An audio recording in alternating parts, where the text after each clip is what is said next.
Barrackpore police কমিশনারেটের অন্তর্গত Atpur sub traffic গার্ডের পক্ষ থেকে বৃহস্পতিবার আয়োজিত হল সেভ ড্রাইভ সেভ লাইফ কর্মসূচি।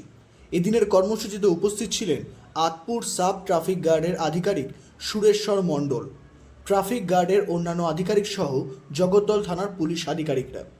এই দিনের কর্মসূচি শ্যামনগর পাওয়ার হাউস মোড় থেকে শুরু হয়ে শ্যামনগর চৌরঙ্গি মোড়ে এসে শেষ হয়।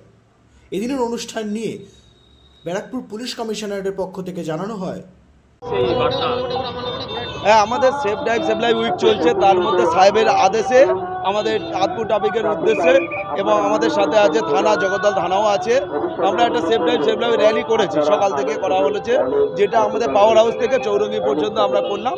এর উদ্দেশ্য হচ্ছে যারা বাইকে চালাচ্ছে তারা যাতে হেলমেট পরে বাইক চালায়, এবং যারা লাইসেন্স ছাড়া গাড়ি চালাচ্ছে যাতে লাইসেন্স নিয়ে গাড়ি চালায়, এবং যারা গুডস ভেহিকেল চালাচ্ছে তারা যাতে মদ্যাবস্থা বা যারা বাইক চালাচ্ছে যাতে মদ্যাবস্থা যাতে না চালায়, এটাই আমাদের প্রচার। আর হ্যাঁ, ঘোষপাড়া রোডে আমরা তো কন্টিনিউ র্যালি করছি সেফ ড্রাইভ সেভ লাইফ, এবং আমাদের ডাইভারশনও চলছে বিভিন্ন জায়গা থেকে, এবং আমাদের ট্রাফিক ফোর্সও বাড়ানো হয়েছে, এবং এর পরবর্তীকালে আমরা বিভিন্ন সাইনেজও লাগিয়েছি সাহেবের আদেশে। এর পরবর্তী দেখা যাবে সাহেবের যেমন আদেশ হবে সেইভাবে আমরা কাজ করব। ব্যুরো রিপোর্ট, নজরে বাংলা।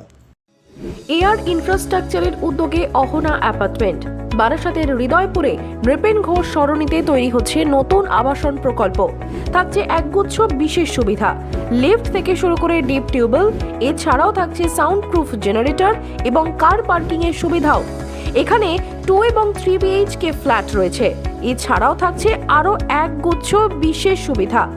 বিস্তারিত জানতে ফোন করুন স্ক্রিনে দেওয়া ফোন নম্বরে। সাধ্যের মধ্যে স্বাদ পূরণ।